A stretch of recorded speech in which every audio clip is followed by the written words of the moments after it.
we're calling to order this regularly scheduled meeting of the Owensboro Public School Board. And we are going to begin with the superintendent's report. Hello, and welcome to one and all. Happy 2020 to everybody, and happy 100th day of school today. You may have seen or will see some social media posts of some of our teachers creatively dressed today in their 100th day wear. So welcome to everyone that is here to see a recognition happen. We love when we have months of being able to recognize students, so welcome. I want to report that we've had a great start to the new school year, to the new calendar year, I should say. And it feels like we're getting back in the groove now. I just want to thank everybody here in this room for helping to make the transition from Dr. Brake a smooth one. I have to really thank the people here at this table and also my team here. If it weren't for them, it wouldn't be as smooth as I think it's going. So thank you so much for my team. We do have some special guests with us tonight that will be presenting throughout. I do want to recognize one of those folks tonight. As a new superintendent, I have to do some training, but I also get a benefit of a team around me to help me get that training done. And one of those members of that team is a retired superintendent who is now my mentor. So Dr. Fred Carter is here, and he would like to just say a couple of words about his role and what's going to be happening with the training. So, I won't take just a minute, but I wanted to congratulate the new interim superintendent upon choosing to participate in new superintendent training. This is a statutory requirement for all the superintendents in Kentucky. And this year we have 16 in his cohort. Already for next year we have 16 vacancies and about 10 more that are expected to be vacant. So next year we're going to have about 26 openings. And that's not unusual in the state of Kentucky. Within the last 9 years that I've been working in this program as an executive coach for new superintendents, I've worked with every superintendent in Kentucky except for 2. So 172 have turned over in the last 9 years. I worked with Dr. Brake. I was his executive coach when he came to you guys. And I'd say I'm a retired superintendent from Glasgow Independent, so I kind of have a soft spot in my heart for independent districts.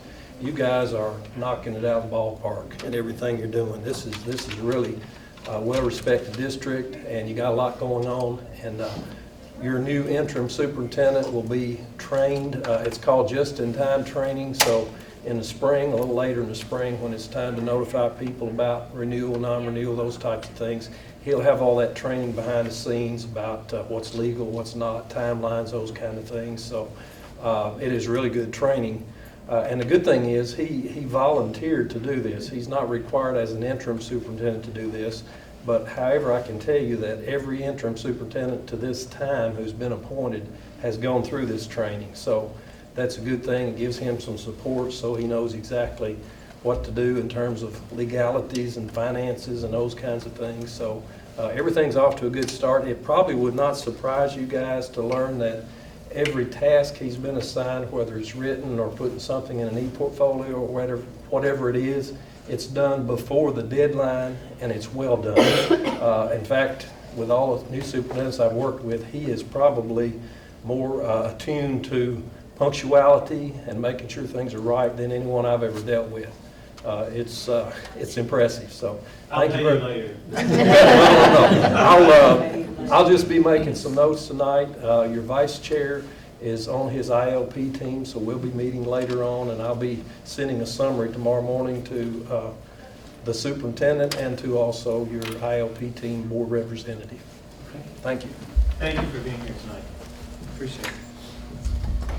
So January is School Board Appreciation Month.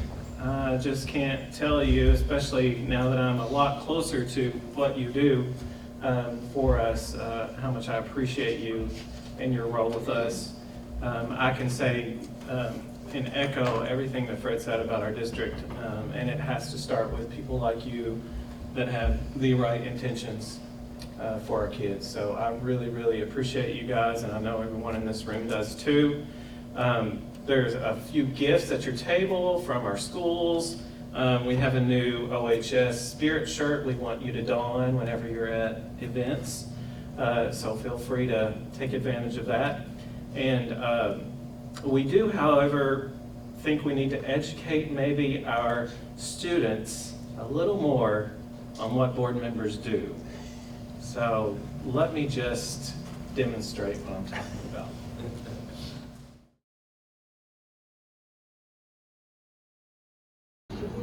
Let me search that. How about that?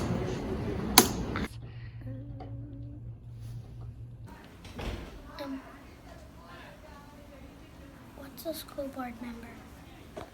What's the school board? Work.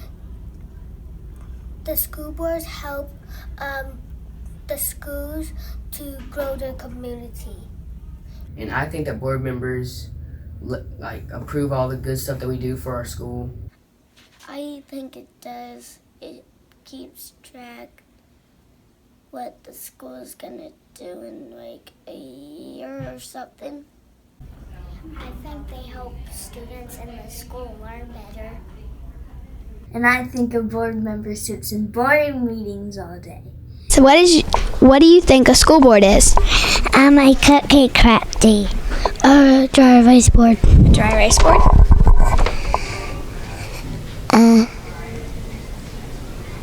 Dry erase board. A cupcake factory. What do you think board members do at central office? Nothing. Nothing? How come? Because they're bored. Because they're bored. Oh my goodness. They pay the bills for the school, so the lights stay on. Come up with activities for all our schools, and yeah. They make schools better and they help kids get better education. Be nice and teach, and sometimes they come and they watch us. Sometimes they walk in classrooms and they help us and watch us. Just teaches people how to be nice to each other, really. I think a school board member is someone that always helps budget. It's great to have. Decorate boards. They decorate boards? I think you might be right. Somewhere where you can play and kids can have fun. Something to keep track of. And I think a board member is what approves all the stuff that goes on in our school, like field trips and what the teachers do for lessons and stuff. Get some people to go home They take people home? Okay. Estella? and take some kids to the office. I think it's an organization that just helps the school know what they're doing. What do you think they do? I think they just tell the teachers and the principal how to keep the rules and how to do their work. I think they buy school supplies and they help the teachers and tell them what to do. How about you? I think they help with the food and the stuff that you need for school, like glue and desk. I agree with Kaden. They boss the teacher around and the principal. They're in charge. Well, being kind to other children and giving them, letting us be happy with our friends and family, and letting us learn stuff that we need to learn because we need to learn stuff that we don't really know about. They probably raise fundraisers and they have to be responsible, and I don't know, they probably help make our schedules. I think they help tell the principal of the school what the school needs to be doing. I think that school board members teaches people how to be good and teaches them how to stand up for themselves. I think the school board is to keep people safe. Keeps our schools safe and up to regulation. And I think a board member makes big decisions that helps our school and community a little bit. All right. So it's a school board, often referred to at the school as the Board of Education, and corporate body that oversees and manages public school district offers and, you know, all of the good stuff. And I would like to thank the Board of Education for providing us this building to come to every day and set us up for a more successful future. And I'm very thankful for the Board of Education for making us be more successful and have a better future. I'm going to thank them for letting us get a new playground. Thank you for being our board member. Thank you for all you do. Thank you for volunteering your time. Thank you for all you guys do. Thank you. Thank you, school board members. Thank you, school board members, of that you do. Thank you for making the school a good place. Thank you for what you do. I'd like to thank our school board members for everything they do. Thank you, board members, for paying for all our field trips. Thank you for being bored. Thank you for all that you do for us. Thank you for everything that y'all do for us. And thank you for so much all you do. Thank you, school board members. Thanks for all that you do. Thank you for being our board members. Thank you, school boards.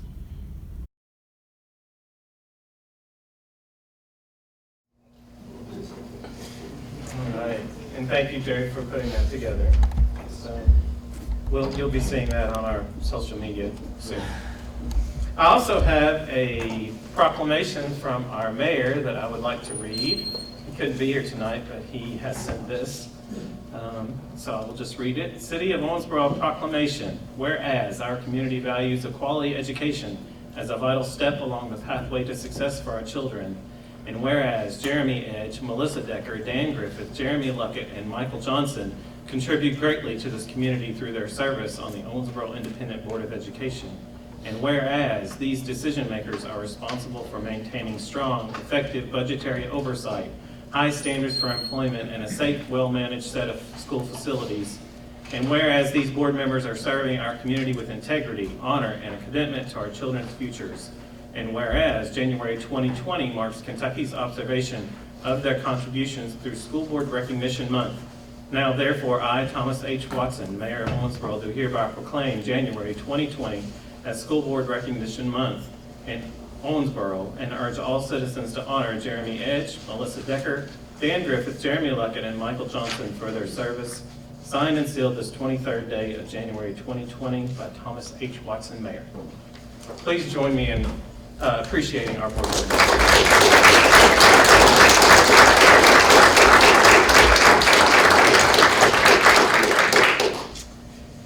So just a few more items on my report before we get into the meeting.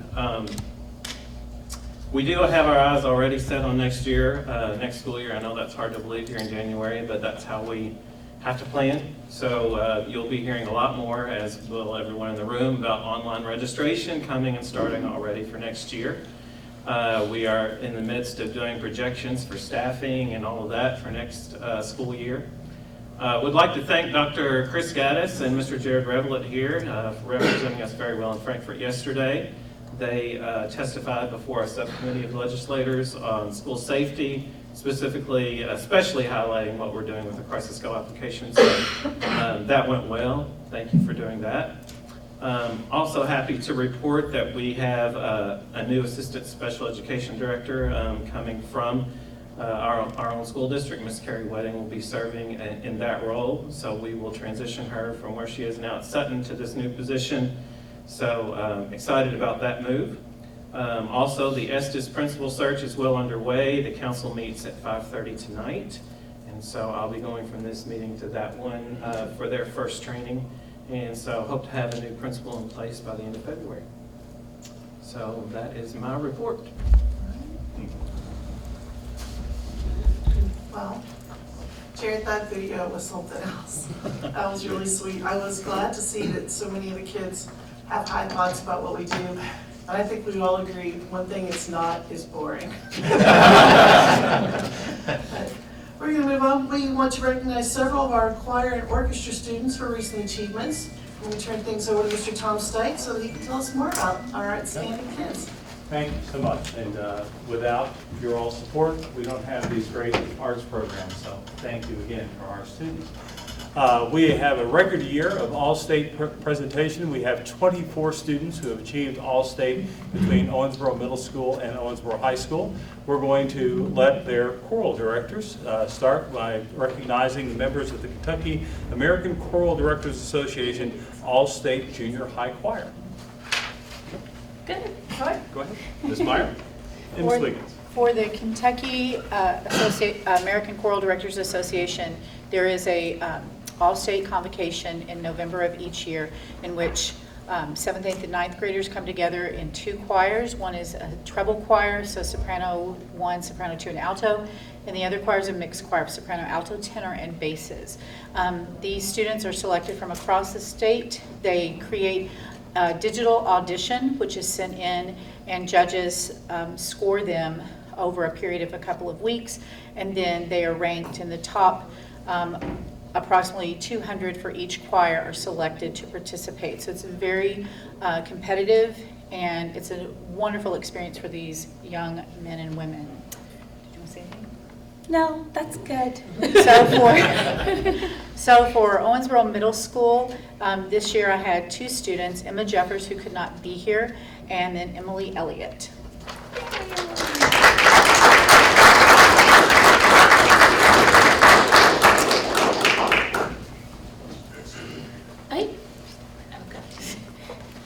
While they're taking a picture, I'll go ahead with mine. I had 4 freshmen this year that were a part of the ACDA All-State Choir.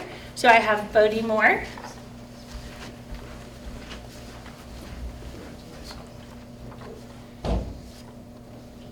Hayden Pearson, scoot up a little bit, Bodie, keep going. Yeah. Ava Wiggins. This is her 2nd year to do ACDA. Yes. And Will Jones.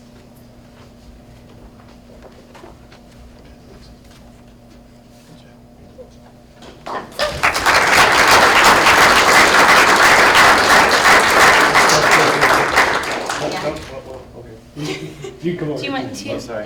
You come back. Yeah. All right. There we go. Ready? 1, 2, 3. All right. Okay. Okay. You all go get back in line again. Move over here in the next group. You're the theater line again. Y'all stay over You there. all Stay over go there. that way. Just up next to the windows. Yeah. Okay. Okay, and you first. Yeah. In February of each year, the Kentucky Music Educators Association, in conjunction with the Professional In-Service, hosts several different all-state choirs from elementary through high school and all of the different mediums of instrumental and vocal music. And so for the junior high choir, which is made up of 7th, 8th, and 9th graders, they go through the same process of a digital audition and then are selected through a blind audition process. And this year from Owensboro Middle School, Heaven Taylor was selected. Yay.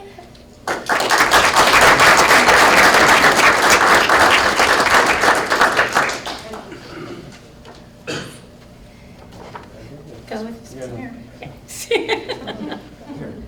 There we go. All right. 1, 2, 3. The freshmen that were selected for the KBA Junior High All-State Choir are Ava Wiggins,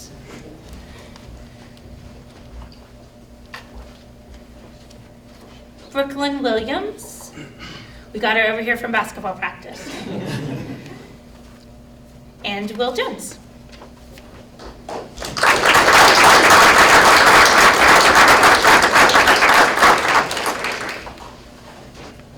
You good? I'll go over here. I'm sorry. No, it's okay. I'll sit next to my daughter. Okay.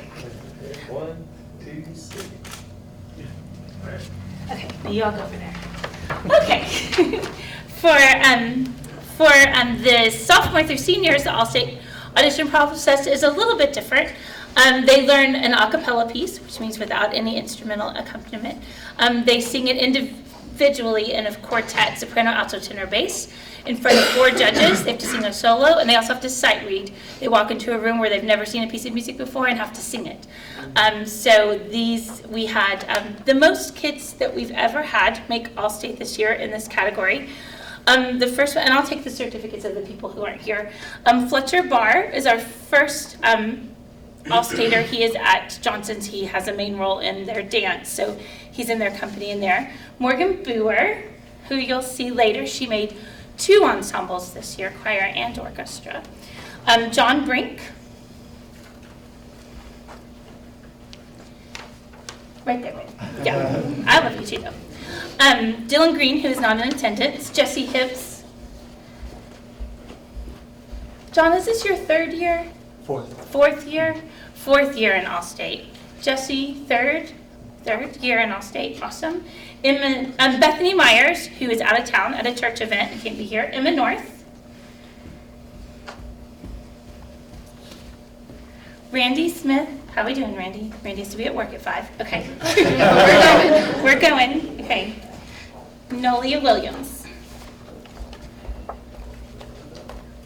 Okay, y'all are going to have to curve around. Probably 2 Scoot back this way a little bit. Yeah. You want 2 rows? Okay, all right. Make a choir. Ready? 1, 2, 3. All right. Okay, we're going over here. Here's another picture. You go get your other picture. I'm going to go over here. I'm going to stand here.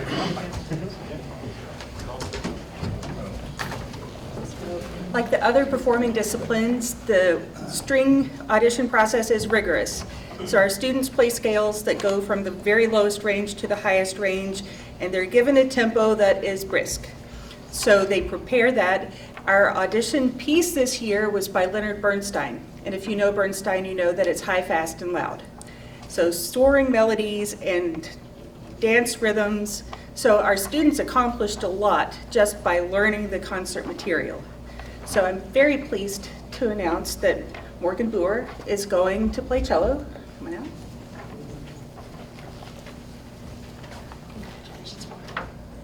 I get to take my son Nathan Jones for the 3rd consecutive year. And this year Brianna Alley is going to play bass. Congratulations.